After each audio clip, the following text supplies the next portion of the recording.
الحمد لله وكفى وسلام على عباده الذين اصطفى أما بعد فأعوذ بالله من الشيطان الرجيم بسم الله الرحمن الرحيم يا أيها الذين آمنوا اتقوا الله وكونوا مع الصادقين صدق الله مولانا العظيم وقال رسول الله صلى الله تعالى عليه وسلم عليكم بسنتي وسنة الخلفاء الراشدين المهديين تمسكوا بها وعضوا عليها بالنواجذ وقال رسول الله صلى الله تعالى عليه وسلم الله الله في أصحابي لا تتخذوهم غرضا من بعدي فمن أحبهم فبحبي أحبهم ومن أبغضهم فببغضي أبغضهم وقال رسول الله صلى الله تعالى عليه وسلم البركة مع أكابركم أو كما قال رسول الله صلى الله تعالى عليه وسلم মোহতারাম মুসল্লিয়ান কিরাম,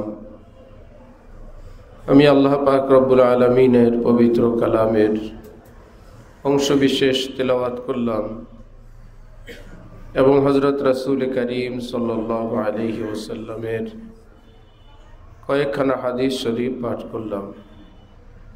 আল্লাহ পাক কোরআন শরীফ এবং হাদিস শরীফের কামিল হেদায়েত আমাদের সকলকে নসিব ফরমান। কোরআনে পাক এবং হাদিসে পাকের নূরে আমাদের জীবনকে সুন্দর করার, আলোকিত করার তৌফিক দান করেন। আল্লাহ পাক নিজ দয়ায় আমাদের জীবনের সমস্ত গুনাহ মাফ করে দেন, আমাদের জন্য জান্নাতুল ফিরদাউস মঞ্জুর ফরমান। হযরত হাকিমুল উম্মত মুজাদ্দিদে মিল্লাত মাওলানা আশরাফ আলী থানভী নব্বরাল্লাহু মারকাদাহু বলতেন, যে সমস্ত উলামায়ে কেরাম দ্বীনের কথা বলতে গিয়ে, দ্বীনের কাজ করতে গিয়ে ভুল বিচ্যুতি করেন, আমি সেটা বুঝি, টের পাই। তারপরেও আমি যথাসম্ভব ধৈর্য ধারণের চেষ্টা করি, সবর করার চেষ্টা করি। কারণ আমি যদি মানুষের কাছে তাদের দোষ ত্রুটিগুলো বলতে থাকি, ফল হিসাবে আলেম সমাজের প্রতি মানুষের শ্রদ্ধা ভক্তি কমে যাবে।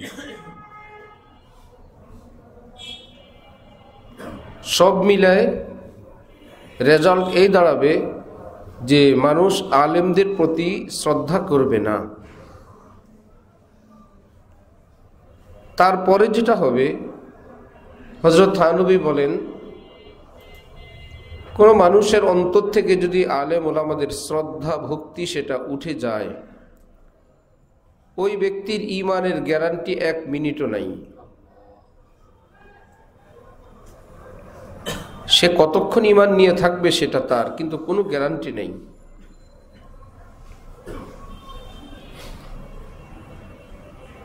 কেন গ্যারান্টি নাই?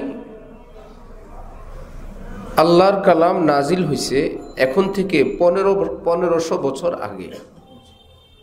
রাসূল সাল্লাল্লাহু আলাইহি ওয়াসাল্লাম এর হাদিসের বাণীগুলো এখন থেকে 1500 বছর আগের। আমরা হইলাম এই যুগে, তাহলে সেই 1500 বছর আগের কোরআন হাদিস দ্বীনের ব্যাখ্যাগুলো আমরা পাই একমাত্র উলামায়ে কেরাম থেকে। এমন যদি হয়তো আমরা আলেমদের থেকে নারাজ হয়ে আমরা সাহাবীদের থেকে শিখব,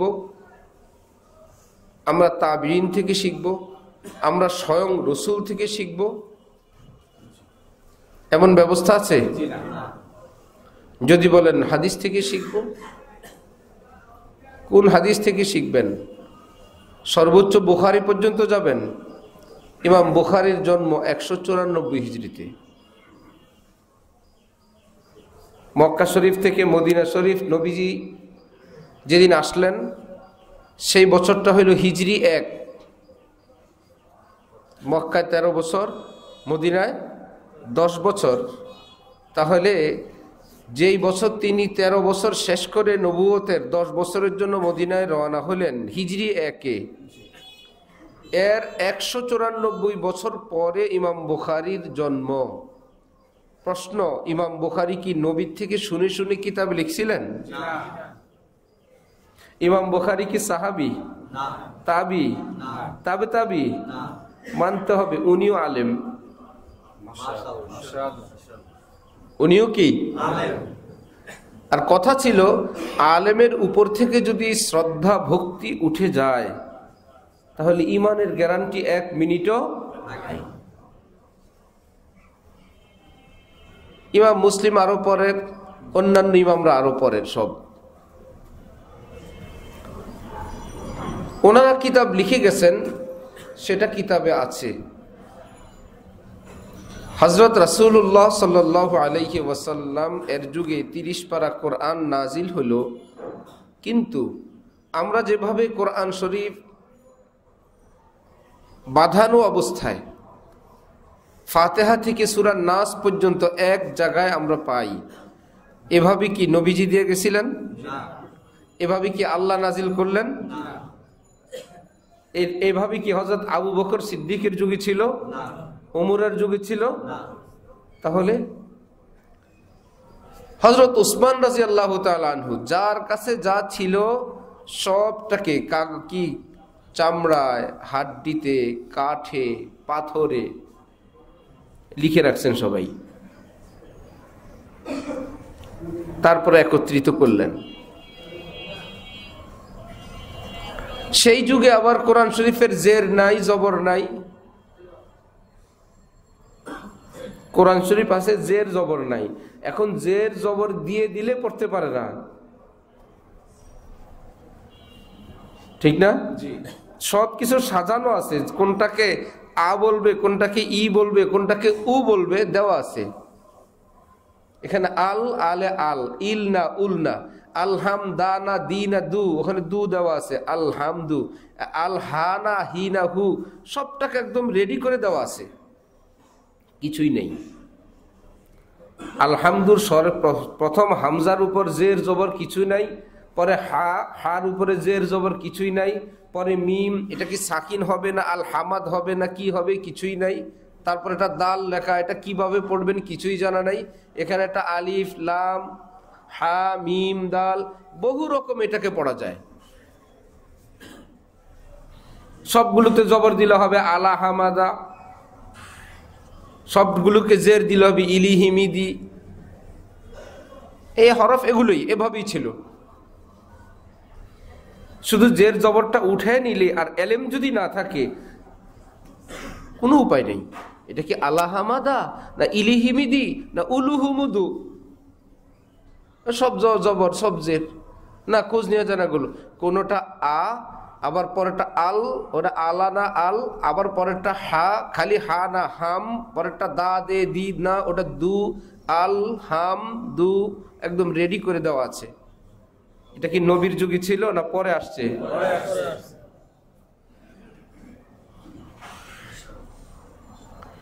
আজকে আমরা আমল করি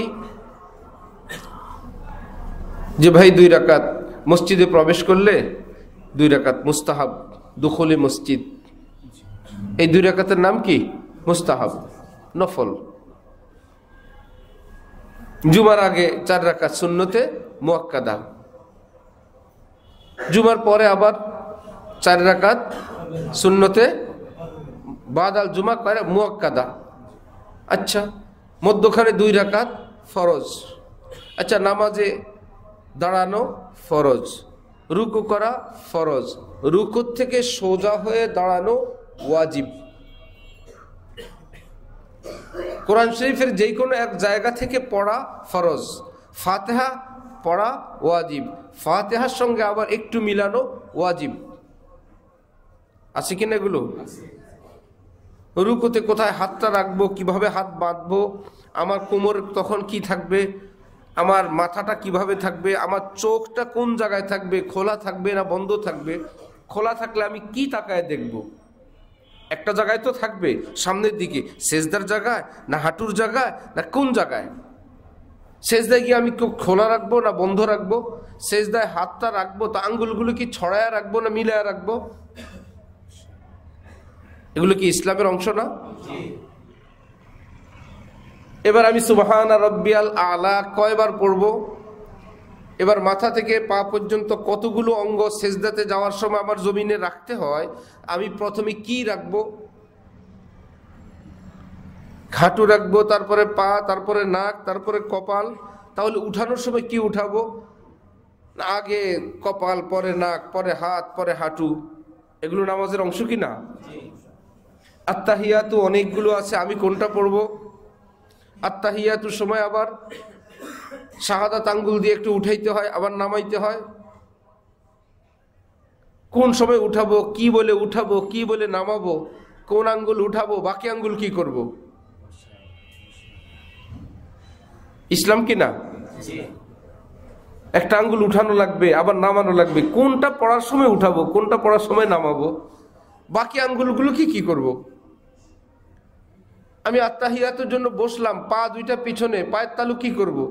দোনোটার উপর ইচ্ছা মতো বসবো নাকি দোনোটার আলাদা ডিউটি আছে? ডিউটি আছে তো কি আছে?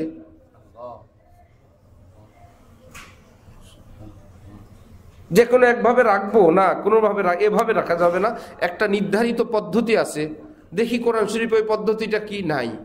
দেখি তো হাদিস শরীফের পদ্ধতিটা কি, না, বিস্তারিত খুঁজে পাওয়া যায় না, আছে পাওয়া যায় না। ডাক্তার সাহেবরা এই পৃথিবীতে মেডিসিন তৈরি করেন, আসমান থেকে কোনো জিনিস নিয়ে আসেন না সব দুনিয়া আছে? না সব দুনিয়া? আপনিও কিনা বানান? এই দুনিয়ায় তো আছেই। যারা ডাক্তার সাহেব বই পড়ে ডাক্তার হন, সেই বইগুলোতে সব আমেরিকার থেকে আসে না, এই দেশে আছে কিনা? আপনি কিনা ডাক্তার হয়ে যান, থাকলেই পারবেন না। সংবিধান, সংবিধান, আমি একটা সংবিধান কিনলাম, আগা মাথা পাই না, কিছু বুঝি কিছু বুঝি না। তার মানে সংবিধান বাংলা ভাষায় লেখা, পাশে ইংরেজি ভাষা আছে, ইংরেজিতে যা লেখা বাংলায় তো তা লেখা, তো পড়লাম, কিছু অংশ বুঝি কিছু অংশ বুঝি না। কেন? এটা বাংলায় আছে দেখেই আপনি বাংলা ভাষী মানুষ সব বুঝে যাবেন। কোরআন শরীফ আরবিতে নাজিল হইল বলে সৌদি আরবের কিংবা আরব দেশের সব মানুষ কোরআন শরীফ বুঝে ফেলবে, তারা আরব দেশের মানুষ। বিষয়টা কি এমন? আরব দেশের সব মানুষ কি কোরআন শরীফ বুঝে? কেন? তারা না আরবি লোক। যেমন আমরা আমাদের সংবিধান বুঝি না, যেমন আমরা আমাদের বাপ দাদার জমিনের কাগজপত্র বাংলায় লেখা বুঝি না। সবাই বুঝে? বাংলায় তো লেখা আছে, না বুঝার কি আছে? বুঝেন। বাংলায় লেখা থাকলেই বুঝতে হবে এটা জরুরি না, বুঝার জন্য যোগ্যতা লাগবে। আরব দেশের হইলেই কোরআন হাদিস বুঝবে না, এর জন্য যোগ্যতা লাগবে, এটা একটা আলাদা বিষয়। ঠিক কোরআন হাদিসে আছে সব, আমি আপনি খুঁজে পাওয়ার যোগ্যতা থাকলে বুঝবেন, না থাকলে খুঁজে পাবেন না কোথায় কি আছে। তাহলে নামাজের শুরু, আমি দাঁড়াবো কিভাবে, আমি কান পর্যন্ত হাত উঠাবো, তখন হাতের তালু কি আমার গালের দিকে এভাবে থাকবে যেভাবে আজান দেয়? হাতের তালুটা 2 গালের সঙ্গে মিলানো থাকবে না কেবলামুখী থাকবে? দেখান কোরআন শরীফে, যে কোরআন শরীফে আছে হাতের তালুটা কেবলার দিকে থাকবে। আচ্ছা, কেবলার দিকে রাখলাম, আঙ্গুলগুলো কি একদম সোজা না পিছনের দিকে, ফাঁকা না মিলানো না হালকা ঝুঁকানো? দেখান কোরআন শরীফে। দেখেন হাদিস শরীফে হাকিমুল উম্মত মাওলানা আশরাফ আলী থানভী রহমতুল্লাহি আলাইহি বলেন, যদি আলেম শ্রেণীর উপর থেকে কারো শ্রদ্ধা উঠে যায়, তার ইমানের গ্যারান্টি 1 মিনিটও নাই। 1 মিনিটও টিকবে না, যখন তখন সে বেঈমান হয়ে যাবে। তাহলে আমরা যে নামাজটা পড়ি, অন্য ইবাদত তো অন্য ইবাদত, আমরা যে নামাজ পড়ি, এই নামাজ এর যাবতীয় পদ্ধতি কোরআন হাদিস থেকে আমাদের কাছে উদ্ধার করে দিলেন জিবরিল আমিন, রাসূলুল্লাহ, নাকি ওলামায়ে কেরাম? ওলামায়ে কেরাম। খুব জটিল বিষয়। পানিতে নাপাক পড়লে সেই পানি কি পাক থাকে না নাপাক হয়ে যায়? নাপাক হয় কি না? বুড়িগঙ্গায় কি নাপাক পানি? নাপাক কিছু পড়ে না? পড়ে না। তাহলে বুড়িগঙ্গার পানি কি নাপাক? অথচ বুড়িগঙ্গার পানি একটু সামনে গেলেই ইমাম সাহেবরা, মুফতি সাহেবরা বলে পাক। 1.5-2 কোটি বাঙালির সমস্ত বর্জ্য, পেশাব, পায়খানা সব পড়ে বুড়িগঙ্গায়, আমাদের চোখের সামনে পড়ে। আর পানি তো পানির সঙ্গে লাগাই, ময়লা কি এক জায়গায় বসে থাকে, স্রোতে নড়ে চড়ে, একটু সামনে গেলেই, অথবা একটু ভালো মৌসুমে যখন পানিটা এখানে থাকে না, ঠিক আছে, পাক হয়ে গেছে। ভাই তলে তো না পাক। আমাদের বালতিতে না পাক পড়লে বালতির পানি না পাক, নদীতে পড়লে নদীটা আবার পাক। মাসালা বুঝায় বলেন। আচ্ছা, নদীর মাসালা ভিন্ন, সেটা তো নদী। পুকুরের মধ্যে কি হয়েছে? বাচ্চাদের পেশাব পায়খানার কাঁথা পুকুরের মধ্যে ধোয় কিনা? অনেকে পুকুরের মধ্যে নেমে পেশাব করে কিনা? তাহলে ওই পুকুরের পানি নাপাক। ফরজ গোসল হয়েছে, তার শরীরের মধ্যে নাপাকি লেগে আছে, পুকুরে নামলেন, এই পুকুর পাক হয় কেমনে? ওটা তো নদী না। মাসালা বুঝে বলেন। মুসাফিরের জন্য কসর, মুসাফিরের জন্য কি কসর। এখন কসর মানে কত? 4 রাকাত ওয়ালা নামাজ 2 রাকাত পড়বেন, এটা তো ঠিক আছে। কোন জায়গা থেকে 2 রাকাতটা স্টার্ট হবে? কোরআন শরীফ, হাদিস শরীফ থেকে দেখান। উনি যে ঘর থেকে বের হয়েছেন, চট্টগ্রাম যাবেন, সৌদি আরব যাবেন, উনার 2 রাকাতটা শুরু হবে কোন জায়গা থেকে? বাদামতলির লোক, বাদামতলির থেকে স্টার্ট। একটু পরে গিয়ে সেই পরের কোন জায়গাটা? একটা জায়গা তো আছে যে এই জায়গার পরের থেকে স্টার্ট, দেখান। নাম্বার 2, উনি কত কিলোমিটারের জন্য রওনা হলে তিনি মুসাফির, সেটা বলেন। পুকুরে নাপাক পড়তেছে, পুকুর নাপাক। আবার বালতির মধ্যে অল্প একটু নাপাক পড়লে কি সেটা নাপাক। আবার পুকুর, সব হুজুররাই বলে পুকুর পাক। তাহলে বোঝা গেল বড় কিছু হইলে নাপাক পড়লে অসুবিধা হয় না, ছোট কিছুর মধ্যে নাপাক পড়লে সমস্যা হয়। এইটুকুন তো বুঝে আসছে। তাহলে বড়টা নামতে নামতে কোন জায়গায় আসলে ওটা বড়র মধ্যে থাকবে, আর ছোটটা কোন সাইজ হইলে ওটা ছোটর মধ্যে থাকবে, এই ভাগটা করে দেন।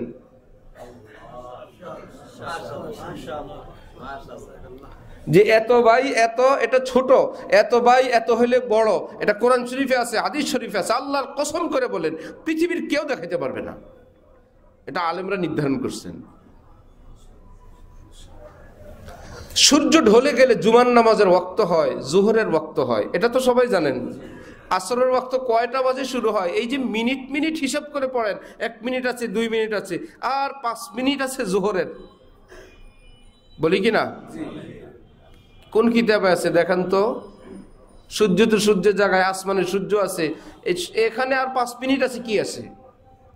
কাটায় কাটায় যে আর এত মিনিট আছে জোহরের, তারপরে আসর শুরু। দেখান তো কোরআন শরীফ থেকে। সূর্য ডুবলে মাগরিব হয়, এটা সবাই জানে। এই মাগরিব থাকবে কতক্ষণ, শেষ কবে, এশা শুরু কখন? দেখান তো কোরআন শরীফ থেকে, হাদিস শরীফ থেকে।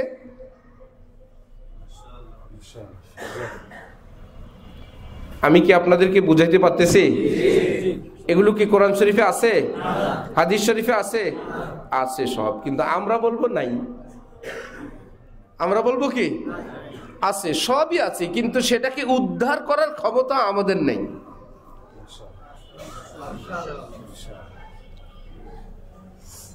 এই যে কাটায় কাটায়, এটা বড় পুকুর, এটা ছোট পুকুর, এইটাতে নাপাক পড়লে সব নাপাক, ওইটাতে নাপাক পুরো বুড়িগঙ্গা যদি 1.5 কোটি মানুষ 2 কোটি মানুষেরটাও পড়ে, তারপরে একদম যেখানে পড়বে ওই জায়গাটা ব্যতীত সামনে অগ্রসর হয়ে গেলে নাপাক, তলায় নাপাক, উপরের পানি পাক।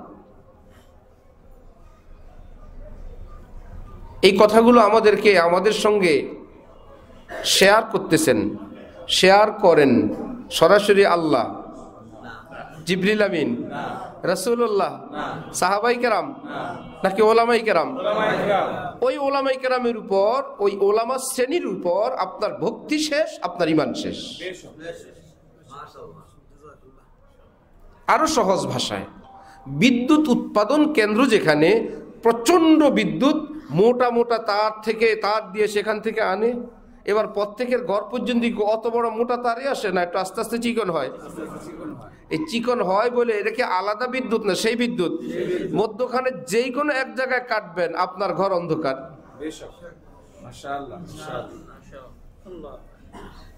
এবার আপনি মোটা সাইড কাটলে অন্ধকার, চিকন সাইড দিয়ে কাটলেও ঘর কি অন্ধকার। আপনি যতক্ষণ পর্যন্ত পাওয়ার প্ল্যান, সেই পাওয়ার সেন্টার পর্যন্ত আপনার ঘরের তারের সংযোগ থাকবে, আপনার ঘরে আগুন, আপনার ঘরে লাইট, আপনার ঘর আলোকিত, যে কোনো এক জায়গায় বিচ্ছিন্ন হয়ে গেলে আপনি ফিনিশ, আপনি শেষ।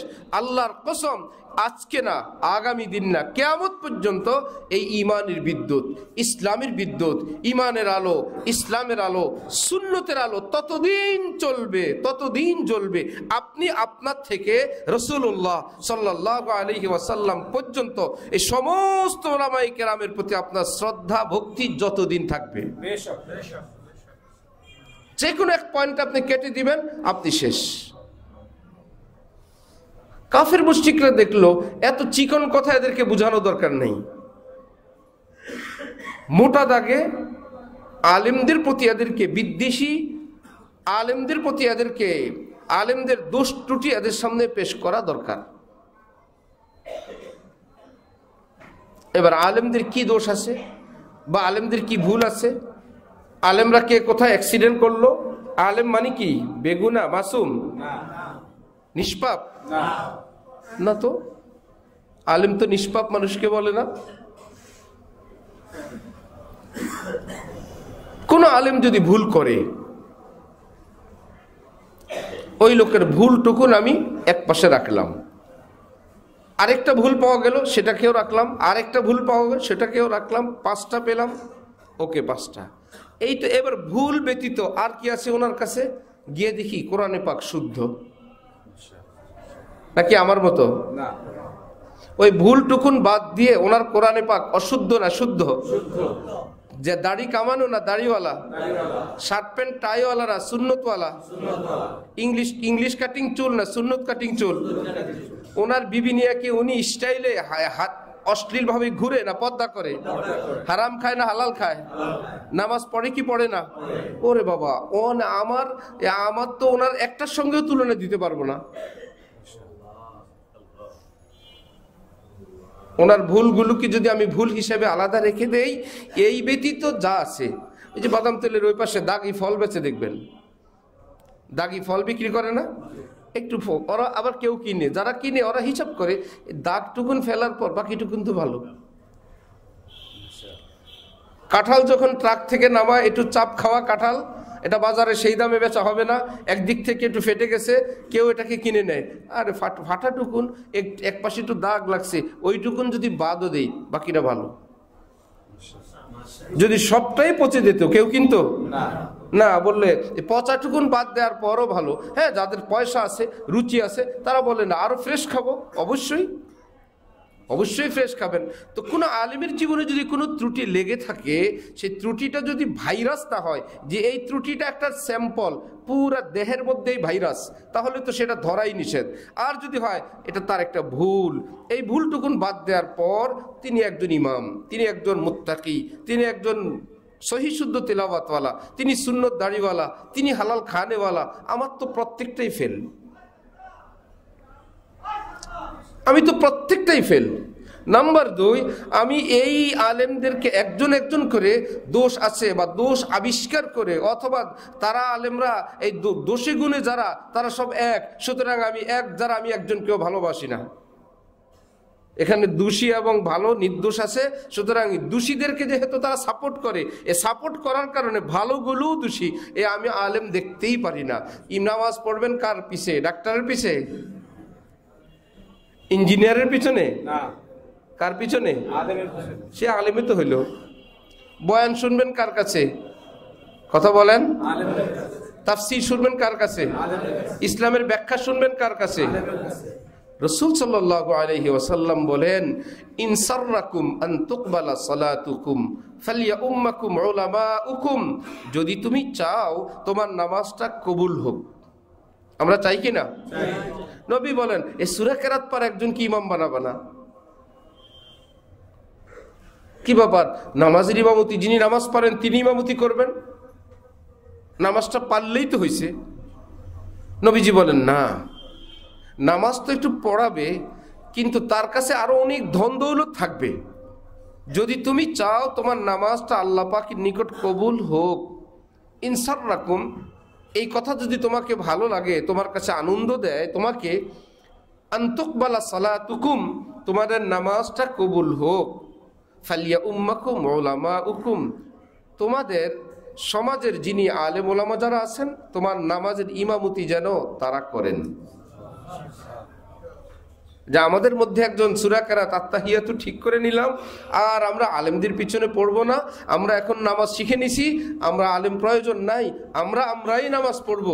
নবীজি বলেন, না, তোমাদের নামাজের ইমামতি যেন করেন নেককার মুত্তাকি আলেম ওলামাগণ। কেন জানো? নবীজি বলেন, ফাইন্নাহুম ওয়াফদুন লাকুম বাইনাকুম ওয়া বাইনা রাব্বিকুম। এই আলেম শ্রেণীর মানুষগুলো হলো তারা যারা আল্লাহর এবং তোমার মাঝে খোঁজ খবর, আসমানি এলেম কালাম আদান প্রদান করেন, আসমান থেকে নিয়ে এসে তোমাদেরকে দেন। আসমানি এলেমগুলো, ঐশী বাণীগুলো এই ব্যক্তিগণই তোমাদের কাছে পৌঁছে দেন। এদের দাম অনেক, আল্লাহ পাক এদের হাতে ওহী দান করছেন। আপনার যে কর্মচারী চোর, আপনি তাকে 1 কোটি টাকা ক্যাশ হাতে দিবেন? ব্যাংকে রেখে আসো। আপনি ভাবলেন, আর এই চোরার কাছে দেওয়া যাবে না, এই ডাকাতের কাছে দেওয়া যাবে না, এই মিথ্যুকের কাছে ক্যাশের চাবি দেওয়া যাবে না, তার কাছে চেক বই রাখা যাবে না, এত ইম্পর্টেন্ট জিনিস তার কাছে রাখা যাবে না। আপনার লক্ষ কোটি, হাজার হাজার, মিলিয়ন বিলিয়ন ধন দৌলতের চেয়ে এলেমের দাম বেশি। নবীজি বলেন, আল্লাহ পাক যাদেরকে এলেম দিলেন না, এরা আল্লাহ পাকের কাছে এতটা গ্রহণযোগ্য যে আসমান থেকে এলেম তারা নিয়ে আসেন, আল্লাহ তাদের হাতে দেন, যাও আমার বাকি উম্মতের কাছে তোমরা বিতরণ করো। ফাইন্নাকুম ওয়াফদুন লাকুম বাইনাকুম ওয়া বাইনা রাব্বিকুম, তারা হলেন দূত আল্লাহর মাঝে আর বান্দার মাঝে। একবার সাহাবায়ে কেরামের সামনে নবীজি বললেন, শুনো, ফজলুল আলিমি আলাল আবিদ, যারা দিনদার মুসলমান, পরহেজগার, দ্বীনের সব তাকাজা পুরা করে, সূরা কেরাত শুদ্ধ, হালাল খায়, সুন্নত মোতাবেক ঘর, অর্থাৎ একদম পাক্কা দিনদার, শুধু মাত্র এলেম নাই, নাইলে আলেম হয়ে যেত, বুজুর্গ হয়ে যেত। 20-50 বছর দ্বীনের খেদমত করেন, মেহনত করেন, পীরের মুরিদ, তবলিগের আমির, বেচারা আলেম না, ভালো মানুষ। শরীয়তের দৃষ্টিতে তাদেরকে বলে আবেদ। কি বলে? আবেদ। যদি সূরা কেরাত শুদ্ধ না হয় তাহলে কিন্তু আবেদ না, যতই ভান করবেন। 50 বছরও যদি নামাজ পড়েন, সূরা কেরাত শুদ্ধ না হইলে কি আবেদ? না। সূরা কেরাত শুদ্ধ, শুধু পর্দা করে না, সে কি আবেদ? পর্দাও করে, সূরাও শুদ্ধ, কিন্তু রুজি হালাল না, হযরত কি আবেদ? তার মানে শরীয়তে পাকের উপর পুঙ্খানুপুঙ্খানুরূপে আমল করেন, একটাই কমতি, এলেম নেই, বড় আলেম না। দ্বীনের কথা বলতেও পারেন, ওয়াজও করতে পারেন। অনেকে আবার মনে করে কথা বলতে পারলে আলেম, বয়ান করতে পারলে আলেম হয়? বয়ান করতে পারলে আলেম হয় না। অনেক আলেম বয়ান করতেই পারেন না, অনেক আলেম আছেন বয়ান করতেই পারেন না, অথচ আলেম। বয়ান একটা আলাদা ব্যাপার, আলেমরা এটা করেন, কিন্তু এটা শর্ত না যে আলেম হওয়ার জন্য তিনি বয়ান করতে হবে। আবার কেউ বয়ান করলেই আলেম হয়ে যাবেন এমন না, অভ্যাস হয়ে গেছে কথা বলতে বলতে বলতে বলতে। যেমন মাঝে মাঝে ডাক্তার ধরা খায়, সে ভালোই চিকিৎসা করে এলাকায়, অনেক লোক উপকারও হয়, কিন্তু একটু 19-20 হয়। হঠাৎ যখন কেউ কাগজপত্র দেখতে আসে, সরকারি লোক, এবার দেখাইতে পারে না। ওনারা কি আদর করে রেখে যায় না নিয়ে যায়? কেন নিবেন? ওনার দ্বারা তো চিকিৎসা হচ্ছে, সার্টিফিকেট নেই। কারণ এই দরজাটা যদি খুলে দেওয়া হয় যে সবাই চিকিৎসা করতে পারবেন, দেশের অবস্থা 12টা বাজিয়ে দিবে। একটা নির্ধারিত সার্টিফিকেট প্রাপ্ত লোকেরা চিকিৎসা করবেন। পল্লী চিকিৎসক সেই কাগজ দেখাবেন, MBBS সেটা দেখাবেন, মেডিকেলের ছাড়পত্র সেটা দেখাবেন, সেই অনুযায়ী নাম দাগাবেন, সেই অনুযায়ী চিকিৎসা করবেন। এর বাইরে চিকিৎসা করলে রাষ্ট্রীয়ভাবে সে কি দণ্ডনীয় হবে কিনা? হবে। রাসূল সাল্লাল্লাহু আলাইহি ওয়াসাল্লাম বলেন যে মনে করো পাক্কা মুসলমান, রুজি পাই পাই হালাল, ঘরে শরঈ পর্দা, নিজের সূরা কেরাত থেকে নিয়ে ইসলামের যাবতীয় ফরজ পরিমাণ এলেম আছে, একদম আমলওয়ালা, এই লোকের নাম ইসলামী কি? আবেদ। পাশাপাশি অনেক আমলও করে, ফরজ ওয়াজিবের বাইরে আরো অনেক আমল করে যেগুলো ফরজ ওয়াজিব না, আমলের মাত্রা, ইবাদতের মাত্রা বেশি, এই জন্য বলে আবেদ। আরেকজন পাওয়া গেছে তার ফরজ পরিমাণ এলেমের উপরে অনেক এলেম। আলেমদের কাছে কি শুধু ফরজ পরিমাণ? শুধু মুসলমান হয়ে বেঁচে থাকার এলেম আলেমদের কাছে? 30 পারা কোরআনের এলেম নাই? ও সবটা কি ফরজ? 30 পারা কোরআনের এলেম রাখা কি সব মুসলমানের উপর ফরজ? তা আলেমদের কাছে যে সবটা আছে, ফরজের চেয়ে আরো বেশি আছে। তাফসির আছে, ব্যাখ্যা আছে, এক এক আয়াতের শানে নুজুল, প্রেক্ষাপট, কোথায় কবে কোন তারিখে নাজিল হয়েছে, কি মুশকিল। হযরত আব্দুল্লাহ ইবনে আব্বাস, যার নাম রঈসুল মুফাসসিরিন উপাধি, অর্থাৎ পৃথিবীর সব মুফাসসিরদের সর্দার তিনি, জন্ম নবীজির হিজরতের 3 বছর আগে। কয় বছর আগে? হিজরত মানে মক্কা শরীফে নবীজি কয় বছর ছিলেন? মক্কায় 13, মদিনায় 10। তাহলে মক্কা শরীফে নবীজি নবী হওয়ার পর 10 বছরের যত ঝই ঝামেলা পার হওয়ার পর মদিনা শরীফে আসার 3 বছর আগে দুনিয়াতে আসছে কে? আব্দুল্লাহ ইবনে আব্বাস। আসার পর কি উনি নবীজির দরবারে চলে গেছেন? ছোটকাল গেছে না? বুঝ হইতে হইছে না? তাহলে নবীজি দুনিয়া থেকে বিদায় নিয়েছেন কত হিজরিতে? 10 বছর পর। তাহলে মদিনার 10 বছর আর মদিনা মক্কা শরীফের 3 বছর।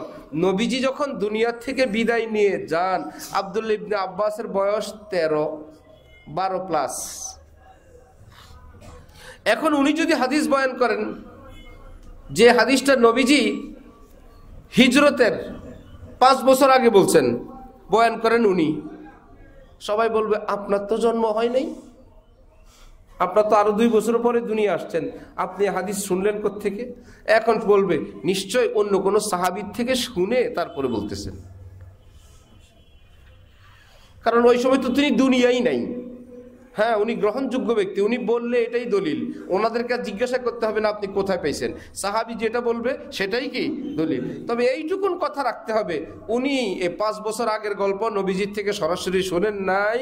হ্যাঁ, যদি শুনেন তাহলে আমরা বলবো এভাবে কোন সাহাবীর থেকে শুনলেন, অথবা ওই কথাটাই নবীজি পরবর্তীতে হয়তো আবার বলছে, ইবনে আব্বাস জানো এত বছর আগে এই ঘটনা ঘটছিল, তুমি তো তখন দুনিয়ায় ছিল না। নবীজির থেকে যদি শুনে থাকেন এইভাবে শুনছেন। আমি কি স্পষ্ট করতে পারতেছি? এটা কি আপনাদের সকলের কাছে এলেম আছে? তো মুসলমানের কাছে এলেম আছে? বের করবে কারা? ওলামায়ে কেরাম। কে বের করবে? আরো জটিল একটা মাসালা আমি বলি, আপনাদের কাছে আরো ক্লিয়ার হবে।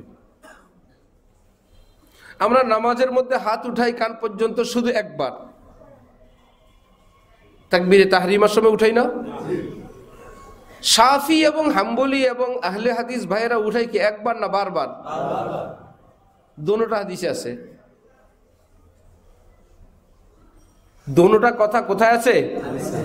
আপনি কোনটা মানবেন আর কোনটা বাদ দিবেন? আপনি না, আমার আব্বা আর আপনার আব্বা না, বড় বড় বেটারা ফেল তারিখ খুঁজতে গিয়ে যে নবীজি দোনোটা করলেন এটা তো মানি, কিন্তু আমরা এটা বুঝে নিব যেটা তিনি পরে করলেন এটা চূড়ান্ত, আগেরটা ক্যান্সেল। নবীজির জীবনে দোনোটার অস্তিত্ব আছে। তিনি যেটা আগে করেছিলেন, এরকম অনেক কাজ ইসলামে আগে ছিল, পরবর্তীতে সেটা চেঞ্জ হয়েছে। তাহলে শেষে নবীজি জীবন দুনিয়া থেকে উঠে যাওয়ার আগে শেষ মুহূর্তে তিনি কি করতেন? আমরা বলবো এটা ফিক্সড, আগেরটা ক্যান্সেল করে তিনি এটাই দিয়ে গেছেন, কিয়ামত পর্যন্ত এটাই চলবে। হাদিসে কোনো তারিখ পাওয়া যায় না। আলেমরা ক্লান্ত শ্রান্ত, কোনোভাবেই একটা বিধান বের করার জন্য কষ্ট দেখেন, পুরা হাদিসের জগৎ খুঁজে এই আমলের তারিখ খুঁজে পায় নাই, কোনটা আগের কোনটা পরের। সাহাবীরা তো শুধু হাদিস লিখে গেছে, দিন তারিখ লেখেন নাই। ইমাম আবু হানিফার মতন এত বড় ইমাম, ইমাম মালিকের মতন এত বড় ইমাম, ওনারা পর্যন্ত এই হাদিসের কোনো কুল কিনারা করতে পারলেন না। ইমাম আবু হানিফার জন্ম ইমাম বুখারীর পরে না আগে? কত হিজরি ইমাম আজমের জন্ম? 80 হিজরি। কত হিজরি? ইমাম বুখারীর 194। মাত্র 114 বছর পর ইমাম বুখারী দুনিয়ায় আসছেন। ইমাম আবু হানিফার মাত্র কয় বছর? 114 বছর পরে দুনিয়া আসছেন। আমাদের স্বাধীনতা গেল কত বছর হয়েছে? 54 বছর। অন্ধকার হয়ে গেছে না সব? স্বাধীনতার গল্প আমাদের চোখের সামনে কি স্পষ্ট না অস্পষ্ট? কত রকমের গল্প শুনতে শুনতে আমরা এখন ক্লান্ত, 2 দিন পরে পাল্টায় ফেলি। তাহলে 54 বছরের গল্প যদি এমন হয়, 114 বছর পর ইমাম বুখারী দুনিয়া আসছেন। ইমাম আবু হানিফা বললেন, একটা কাজ করি, দেখি তো আবু বকর সিদ্দিক তো রাসূল সাল্লাল্লাহু আলাইহি ওয়াসাল্লামের জীবদ্দশায় 17 ওয়াক্ত নামাজের ইমামতি করলেন। নবীজি দুনিয়ায় আছেন আর ইমাম হইলেন আবু বকর সিদ্দিক। সাহাবায়ে কেরাম তখনই বুঝছি নবীজি দুনিয়ার থেকে যাওয়ার পর এই জায়নামাজে কে দাঁড়াবে এটা নির্ধারণ হয়ে গেছে। নবীজি ওনাকে দিয়ে ইমামতি করান, ট্রেনিং দিচ্ছেন, আমাদেরকে ইঙ্গিত দিলেন, আমি না থাকলে তোমাদের ইমাম আবু বকর হবে। আবু বকর তো আবু বকর, কোনো কিছু দিয়ে কেউ ওনার সঙ্গে পারে না। ইমাম আবু হানিফা বলেন, আচ্ছা হযরত আবু বকর সিদ্দিকের মতন আল্লাহর রসুলের এত বড় প্রেমিক, যেই একমাত্র সাহাবী আবু বকর সিদ্দিক ছিলেন যার ধন দৌলত নবীজি নিজের মতন ব্যবহার করতে পারতেন, নিজের পকেট থেকে দান করলে যেমন, আবু বকর পকেট থেকে দান করলে নবীজির কাছে তেমন। বলতেন আবু বকর আর আমি আমরা একই। কতটা প্রেমিক, কতটা মহব্বত, কতটা ভালোবাসা। হযরত আবু বকর সিদ্দিক বলেন, আমার কাছে 3টা জিনিস প্রিয়। নাম্বার 1, হে রাসূল আপনার সামনে বসা। নাম্বার 2, আপনার দিকে তাকায় থাকা। নাম্বার 3, আমার সমস্ত মাল আপনার জন্য খরচ করা। আমার কাছে এই 3টাই বেশি ভালো লাগে। এই পৃথিবীতে এর চাইতে ভালো লাগে আমার আর কিছু নাই। আপনার সামনে বসবো, আপনাকে দেখবো, আমার সব সহায় সম্পত্তি আপনার জন্য খরচ করবো। ওয়া ইনফাকু মালি আলাইক। সে আবু বকর সিদ্দিক নবীর এত প্রিয়। ইমাম আবু হানিফা বলেন, আচ্ছা নবীজি দুনিয়া থেকে যাবার পর আবু বকর সিদ্দিক যে নামাজ পড়াইতেন, তিনি কি হাত বারবার উঠাইতেন নাকি একবার উঠাইতেন? এই ইতিহাসটা পাওয়া যায় কিনা? নবীজিরটা তো পেলাম না। আবু বকর সিদ্দিকটা যদি পাই তাহলে আমরা এটা বুঝে নিব, নবীজি আগের ওয়াক্ত দুনিয়ার থেকে গেলেন, পরের ওয়াক্তে আবু বকর ইমামতি করবেন। নবীজির বিপরীত অসম্ভব। সম্ভব না অসম্ভব? যে নবী দুনিয়া থেকে যাওয়ার পরে উল্টে যাবে আবার সব সাহাবীদের সামনে, মোটেই অসম্ভব। কি করা? এখন দেখেন আবু বকর সিদ্দিক তাকবীরে তাহরিমার সময় একবার হাত উঠাইতেন আর উঠাইতেন না।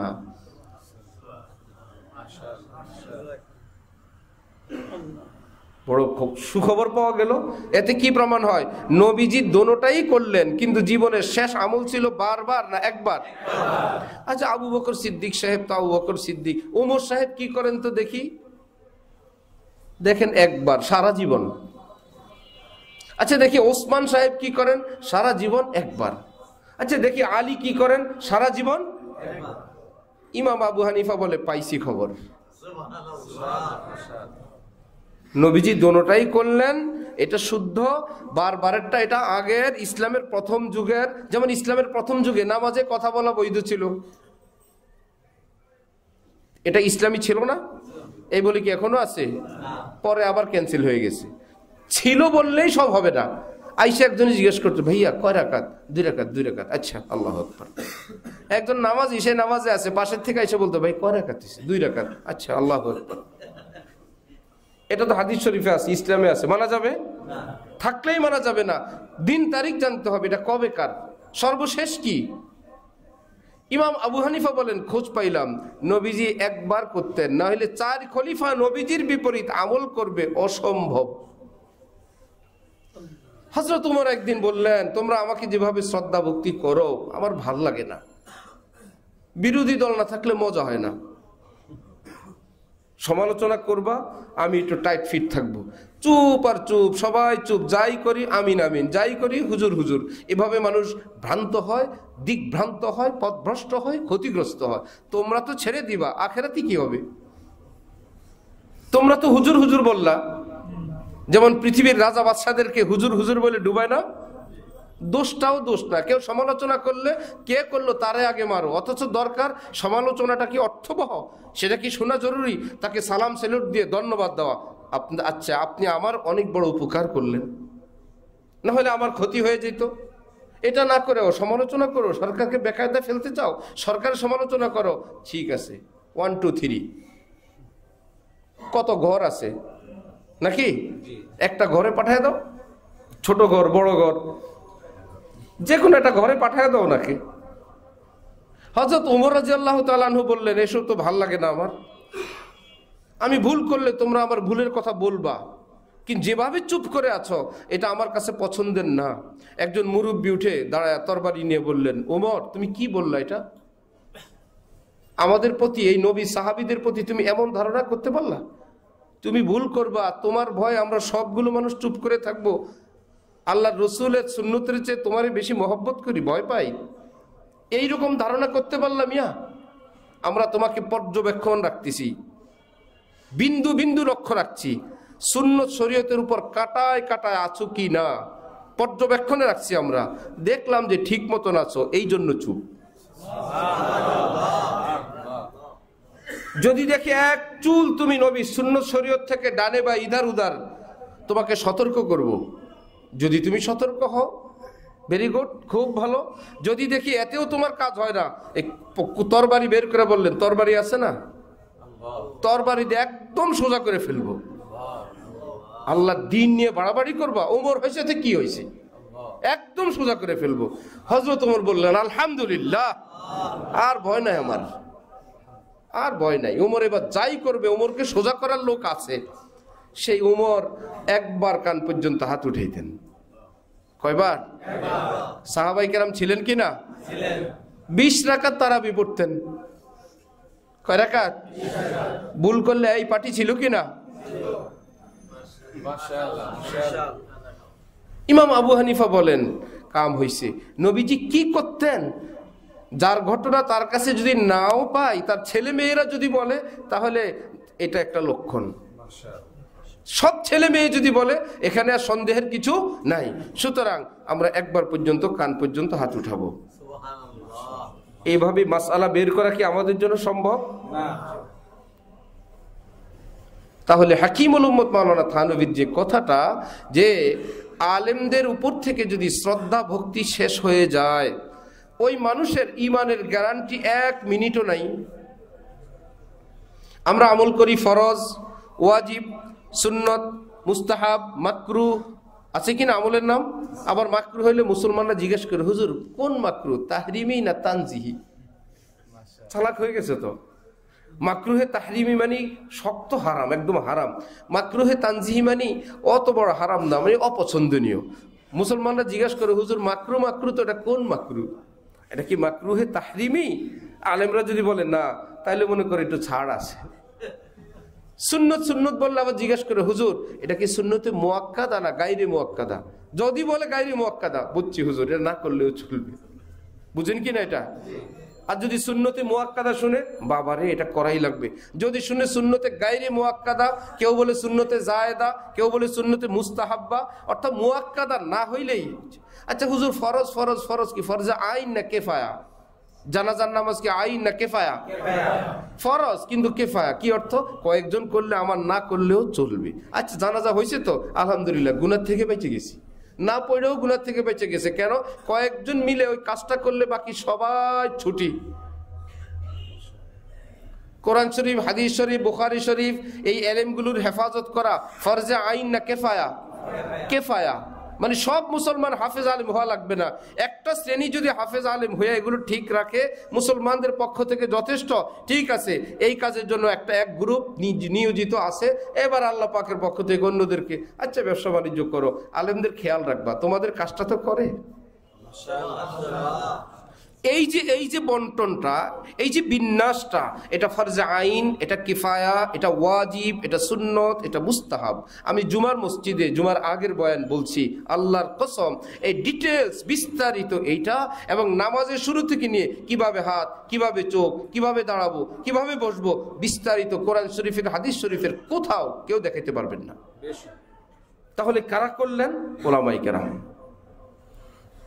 এই ওলামায়ে কেরামের প্রতি যদি আপনার ভক্তি না থাকে আর আপনি বলবেন আমি কোরআন শরীফ খুলে আমল করব, ইসলাম পুরাটা লাগবে না, মাত্র 2 রাকাত নামাজ আজকের থেকে আগামী জুমা, আজকে ডিসেম্বর শেষ, আগামী ডিসেম্বর, অথবা আপনার সারা জীবন পর্যন্ত টাইম দিয়ে দিলাম, মাত্র 2 রাকাত নামাজ কোরআন হাদিস থেকে আপনি বাইর করে দেখাবেন, মধ্যখানে কারো কিতাব দেখাতে পারবেন না, অমুক হুজুর লেখছে হবে না, আপনি দেখাবেন কোরআন শরীফে এই তো নামাজ এভাবে শুরু করতে হয়, এই তো নামাজ এভাবে শেষ করতে হয়, এই কোরআন শরীফ, এই হাদিস শরীফ থেকে আমি ডিটেলস খুলে দেখাইলাম, পৃথিবীর কেউ পারবে না।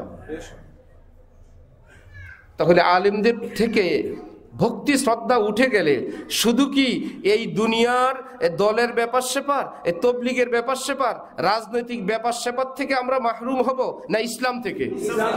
কাফের মুশরিকরা ভাবলো এই হুজুর রাজনীতি করে, এবার এই হুজুর এটা করে, এই হুজুর বাদ, এই হুজুর জীবনে অমুক জায়গায় উজু চলে গেছিল বাদ, অমুক হুজুর নামাজে ভুল হয়েছে উনি বাদ, এই হুজুর 2টা বিয়ে করছে এই হুজুর বাদ, ওই হুজুর 3টা বিয়ে করছে এই হুজুর বাদ। ওফো, কম্বলের লোম বাঁচলে আর কম্বল থাকে না।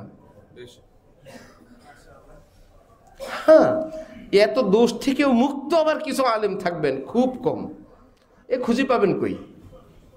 ভাগ্যের ব্যাপার, থাকবে, আপনি কোনো কিছুই ধরতে পারবেন না, মনে করবেন কি মানুষ নাকি ফেরেশতা। এত মানুষ নামের একজন ফেরেশতা আল্লাহ, ওনারা তো ওনাদের স্তরে আছেন, থাকবেন, কিন্তু এই জন্য কি আমাদের পাড়ায় পাড়ায়, মহল্লায় মহল্লায়, অলিতে গলিতে ওই রকম আলেম কি অনেক থাকবে? থাকবে না। একটু ভুল বিচ্যুতিওয়ালা আলেম থাকবে, এরাই আমাদের ইমামতি করবে, এরাই আমাদের জানাজা পড়াবে, এরাই আমাদের মাসআলা বলবে, এরাই আমাদেরকে বড় আলেমের সন্ধান দিবে, এরাই আমাদেরকে আল্লাহর কথাগুলো শোনাবে, এরাই আমাদের নামাজ রোজা ইবাদত বন্দেগী শিখাবে। হযরত থানবী বলেন এই শ্রেণীর থেকেও যদি তোমার ভক্তি উঠে যায় তুমি শেষ। এজন্য খুব ভেবে চিন্তে কথা বলতে হবে, কাজ করতে হবে, নিজেদের অবস্থান ঠিক রাখতে হবে যে আলেমদের বিপরীতে কোন স্বার্থে আপনি থাকবেন, কি আছে। নাম্বার 2, আলেম ওলামা, আলেম বলে আলেমকে পায়জামা পাঞ্জাবি পরার কারণে, যে ওনারা পায়জামা পাঞ্জাবি পরেন এই জন্য আলেম বলে, এই জন্য আলেম বলে না, ওনাদের মাথা 2টা এই জন্য আলেম বলে না, সব আমাদের মতো, সব আমাদের মতো। আমরা অনেকে দাড়িওয়ালা পায়জামা পাঞ্জাবিওয়ালাও আছি, এই জন্য কি আলেম? এই লোকটা আলেম মনে কেন? এলেম আছে সেই জন্য। এলেম থাকার কারণে কি বলি? আলেম, অন্য কিছু না, তার কাছে এলেম আছে। আলেম মানে এলেম ওয়ালা। তাহলে আলেম ভালো লাগে না এর অর্থ কি তার হাত পা ভালো লাগে না, তার লেবাস ভালো লাগে না? তো এই লোকটা তো আমার মতোই, তাকে আলেম বলে। আলেম পছন্দ করি না, আলেম দেখতে পারি না, আহা, ইসলামের বিধান হইলো এই লোকের তো শারীরিক কোনো ত্রুটি ছিল না, তার চেহারা সুরত পোশাকের কোনো ত্রুটি ছিল না, তার প্রতি তোমার বিদ্বেষ অসন্তোষের একটাই কারণ, তার ভিতরে এলেম আছে। তাহলে আলেম ভালো লাগে না, মূল টার্গেটটা কি? ওই লোকের মাথা থেকে পা পর্যন্ত ডিজাইন, বডি না এলেম? ও, তাহলে তোমার কথার অর্থ হইলো এলেম ভালো লাগে না, তোমার কথার অর্থ হইলো এলেম পছন্দ লাগে না, তোমার কথার অর্থ হইলো এলেম দেখতে পারি না। আল্লাহ, এলেম মানি তো কোরআন ভাই, এলেম মানি তো হাদিস। তোমার ভালো লাগে না কি? কোথায় গেল তোমার গালি, কোথায় গেল তোমার গুলি? আলেম ভালো লাগে না মানে এলেম ভালো লাগে না। এলেম মানে কোরআন, এলেম মানে কি, আর এলেম মানে হাদিস।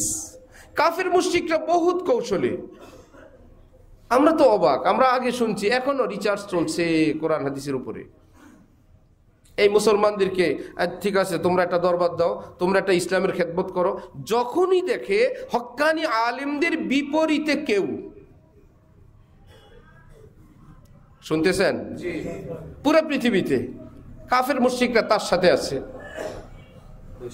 যখনই দেখে হক্কানি আলেমদের বিরুদ্ধে কেউ, কাফেররা আয়সা বলবে আমি কাফের, আমি আপনার সাথে আছি, এমনি বলবে? মুসলমান কি এত বেকুব? কারণ ওই মুসলমান তো হক মনে করে সেখানে আছে। সে যদি বলে আমি কাফের, সে বলবে লা ইলাহা ইল্লাল্লাহ। আমাদের কাছে কাফের আসছে না, কাফের আসবে ছদ্মবেশে, হুজুর বেশে, আপনার দলের হয়ে, কর্মী হয়ে, নেতা হয়ে, বলবে আমাদের আপনি হকের উপরে আছেন, এটা প্রতিষ্ঠার জন্য যা কিছু করা লাগে সব আমি দিব। এর পিছন দিয়ে যে কাফের আপনিও জানবেন না। এই জন্য আমেরিকা বসে বসে, ইসলামের শত্রুরা বসে বসে, আমেরিকা এখন বাংলাদেশের কত বন্ধু হয়ে গেছে না? পত্র পত্রিকায় ওখানে একদম তাদের ম্যাগাজিনের মধ্যে বাংলাদেশের প্রশংসা করে। মতলব আছে না একটা কিছু? এত ভালো আপনি, ফিলিস্তিনিদেরকে মারে কে? আমেরিকা মারে না? ওখানে মুসলমান হত্যা করে, বাংলাদেশের মুসলমান এত ভালো হয়ে গেল। এই ভালো ভালো না, এটা কোনো ষড়যন্ত্রের ভালো। অর্থাৎ রাশিয়ার বলয় থেকে বাংলাদেশকে ছুটায় আমেরিকা তার নিজের পকেটে নিতে চায়। পুরো পৃথিবীতে এখন দুইটা ভাগ হয়ে আছে, যে চীন, রাশিয়া আর আমেরিকা। তারা চায় বাংলাদেশ এমন একটা জায়গায়, এমন হুজুর আর এত মুসলমান পৃথিবীর কোনো দেশে নেই। এরা মনে করে এটা ক্যান্টনমেন্ট, এটা মুসলমানদের ক্যান্টনমেন্ট, জুমায় মসজিদে ভরা। এই লোকগুলোকে যদি কোন রকম বুঝায় নারে তাকবীর আল্লাহু আকবার বলে অভ্যুত্থান প্রত্যেক শুক্রবারে হবে, ঠিক না? বেশি লাগবে না, শুধু শুক্রবারের মুসল্লিরা যদি ইমামের কথায় নেমে যায়, অভ্যুত্থান নতুন করে হবে না? বছরে বছরে, প্রত্যেক শুক্রবারে যদি বুঝাইতে পারে। আর যদি নারে তাকবীর আল্লাহু আকবার বলে শুধু মুসল্লিরা মসজিদের সামনে দাঁড়ায় থাকবে, রাস্তা ঘাট অলি গলি সব বন্ধ। আর মা বোনরা তো আলেমদের সঙ্গে সারা জীবন আগে আছে, আলেমদের বিরুদ্ধে ওনারা সইতেই পারেন না। হযরত মাওলানা খালেদ সাইফুল্লাহ সাহেব হাফিজি হুজুরের জামাই, নোয়াখালীর চেয়ারম্যান, সেখানে কে বা কারা ওনাদের ভোট নিয়ে ঝামেলা করার জন্য গেছে, ভোট কেন্দ্র ইত্যাদি সরকারি লোকেরা একটু ঝামেলা করতে, সরকারকে পাশ করানোর জন্য গেলে ওখান থেকে শুনে হাজার হাজার নারী পুরুষ জুতা ঝাড়ু নিয়ে বোরকা পরে রাস্তা দাঁড়ায় আছে, শুধু মহিলা আর মহিলা, সবার হাতে ঝাড়ু। ওই বেটারা কোন রকম মাপটা চায়া হুজুরের থেকে দোয়া দায়ী নিয়ে দৌড়। ফরিদাবাদের মুফতি আবু সাইদ হুজুর, ওনাদের মাদ্রাসায় কে বা কারা মাহফিল বন্ধ করতে গেছে, একদম প্রশাসন, দেখেন না প্রশাসনের কত ক্ষমতার আমাদের দেশের, প্রশাসন চলে গেছে, আপনাদের মাহফিলের আওয়াজ শুধু ভিতরে থাকবে, এসা তেসা। গেছে পুলিশ, এলাকার লোকেরা খবর পাইয়া বিসমিল্লাহ বলে বাড়ি দিয়ে গেট বন্ধ করে দিছে। পুরো এলাকা যা আছে নারী পুরুষ বোরকা পরা মহিলা, হাতে লাঠি, আর মুসলমানরা এইবার দোয়া দুরুদ পড়ে হুজুরের কাছে মাপ চেয়ে যত যা করা লাগে আল্লাহর রাস্তায় ওখান থেকে বিদায় নিয়ে আসছে। যদি শুনে আমার মা বোনরা, সব মসজিদের মুসল্লিরা আল্লাহ দ্বীনের জন্য, ওলামায়ে কেরামের সুরক্ষার জন্য সব মসজিদের মুসল্লিরা দাঁড়ায় গেছে, মা বোনরা কি ঘরে বসে থাকবে? অভ্যুত্থান কি শুধু অনেক যুগ যুগ পরে হবে না, প্রতি সপ্তাহে হবে।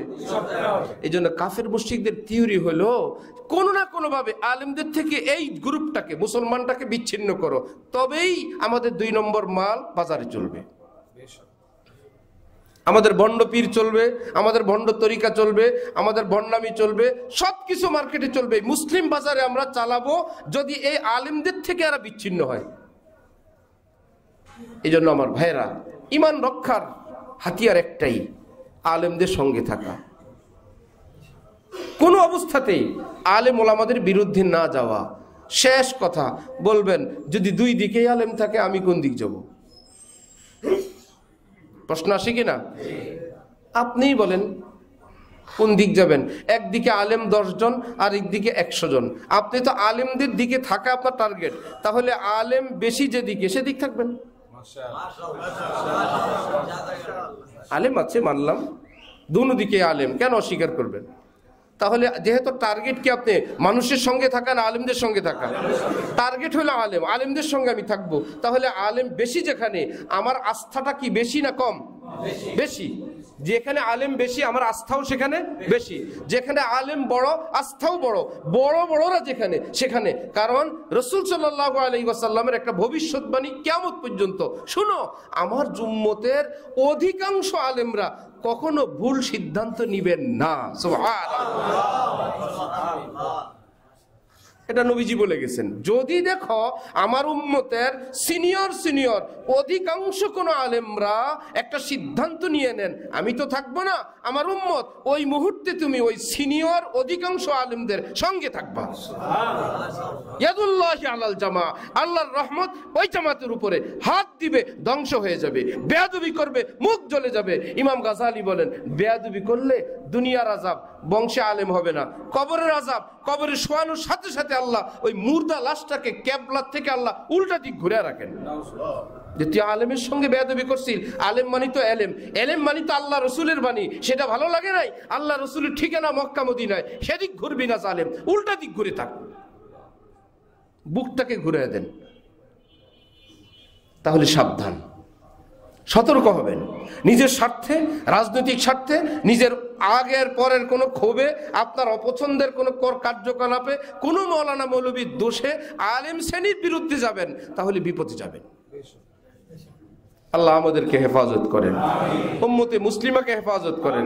যারা ভুলের মধ্যে আছেন, যে কোনো ভুল থিওরির উপরে অনেক মানুষ থাকে, অটুট থাকে, তার দৃষ্টিতে এটা হক, সেই জন্য সে থাকে, সে ভুল মনে করে থাকে না।